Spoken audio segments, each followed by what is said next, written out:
26th of April,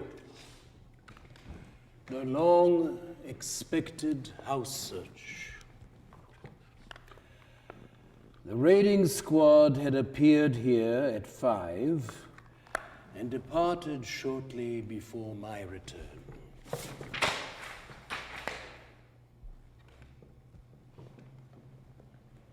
I found Eva in our rooms, who was completely calm. Everything had gone according to the familiar pattern. You're Aryan, you Jews whore. Why did you marry the Jew? In the Talmud it says to us, every non-Jewish woman is a whore. They repeatedly spat on Eva's face and on her head. In our rooms I found the same chaos. The bestial devastation by cruel, drunken apes, which I have so often heard described, but the reality of which nevertheless appeared monstrous. The diary manuscript were hardly out of their folders. A couple of books had been taken off the shelf and lay on the desk, but the Greek dictionary with the last diary pages was untouched. The diary manuscript would unquestionably have cost me my life. The real catastrophe, however, did befall the 77-year-old Frau Pick. She has again been terribly beaten and knocked about. Your husband had the malt factory, the bloodsucker. Your litter is abroad and inciting hatred against us. But we've got you, and you're not going to get away from us.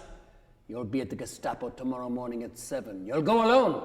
Anyone going there with you, go straight to the concentration camp.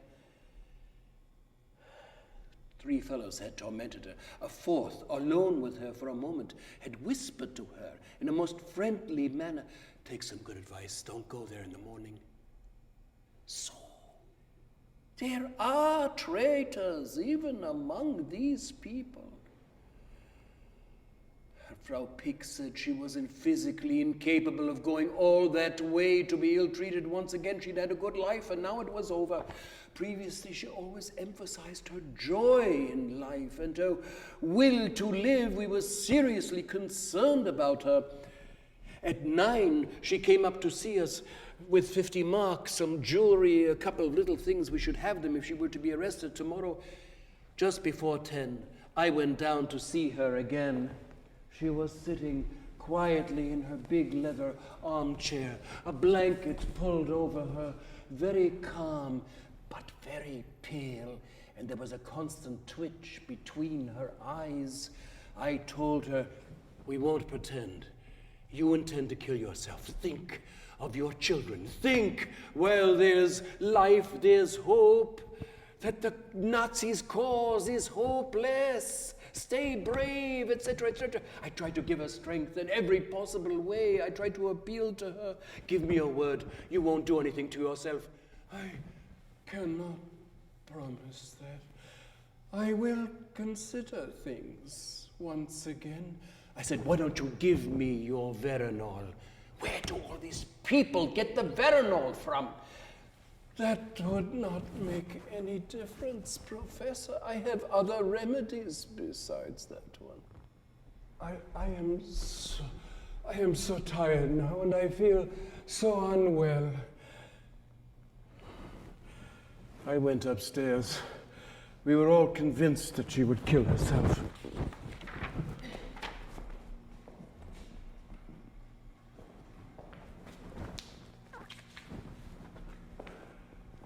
A farewell note on her bedroom table was written in a very deliberate hand and carefully composed.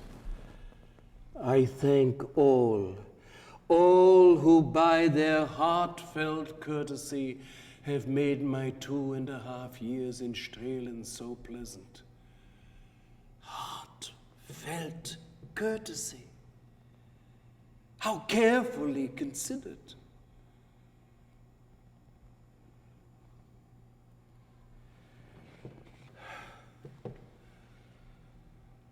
Yesterday and for most of today, I was shattered. Now, towards evening, I am calmer again. Things must go on even under these circumstances. Some kind of worthwhile reading will, after all, be found, and I shall risk continuing with the diary. I shall bear witness to the very end.